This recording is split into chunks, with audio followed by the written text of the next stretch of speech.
صحیح بخاری کی حدیث ہے، مفتی نعیم اختر صاحب ہے کہ نہیں، عمرو ابن سلمہ کی حدیث ہے کہ انہوں نے بغیر پاجامے کے نماز پڑھائی تھی،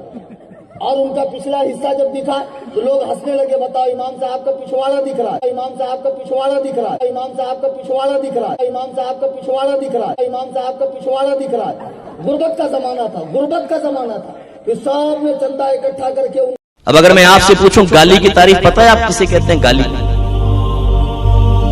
آپ کہیں گے جی وہ جو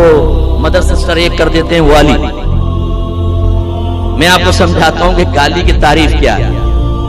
گالی کا مطلب ایسا کلمہ کسی کو سامنے کہنا جو اس کی شان کے خلاف، یہ گالی۔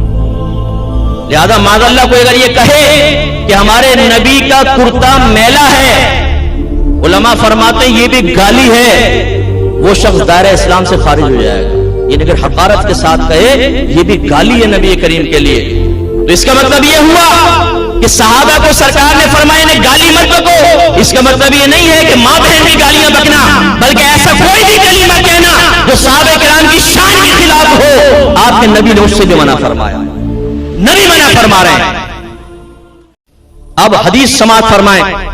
حضرت ابو ہریرہ رضی اللہ تعالیٰ عنہ اس کے راوی ہیں، رحمت کونین صلی اللہ علیہ وسلم فرماتے ہیں، 2 مرتبہ فرمایا لا تسبوا اصحابی، لا تسبوا اصحابی، میرے کسی صحابی کو گالی مت بکو، میرے صحابہ کو گالی مت بکو، فوالذی نفسی بیدہ،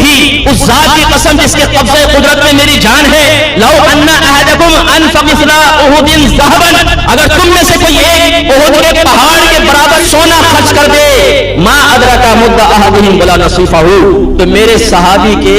1 کلو یا آدھا کلو کچھ غلہ خرچ کرنے کے برابر بھی نہیں ہو سکتا۔ احد پہاڑ تقریباً 4 میل کے فاصلے پہ پھیلا ہوا ہے، تقریباً 4 میل، اور سونے کا بن جائے اور آپ خرچ کریں تو سرکار فرماتے ہیں میرے صحابی اگر 1 کلو غلہ خرچ کرے، بلکہ نصیفہ فرمایا بلکہ اس سے بھی آدھا خرچ کرے، تو تم اس تک بھی نہیں پہنچ سکتے۔ یہ صحابہ کا مقام ہے، اور سرکار نے فرمایا میرے اصحاب کو گالی مت بکو۔ پھر سرکار فرماتے ہیں فمن سبہم، جو میرے صحابہ کو گالیاں بکے، فعلیہ لعنت اللہ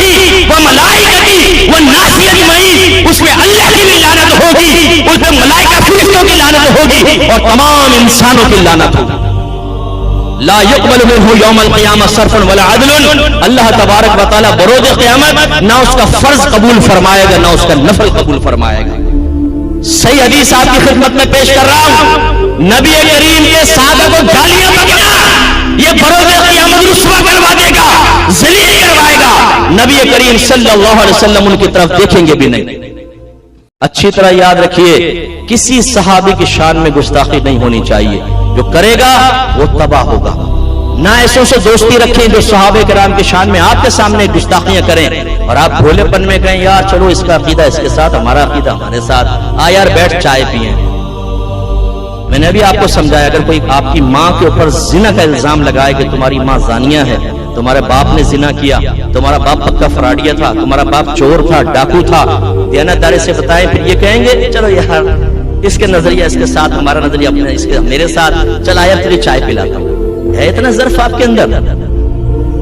یا 2 تماچے ماریں گے اگر آپ، اللہ نے آپ کو قدرت دی کہ میری ماں کو کیا کہتا ہے، زانیہ کہتا ہے، ادھر آ تجھے میں بتاتا ہوں۔ ماں باپ کے لیے تو اتنا جذبہ،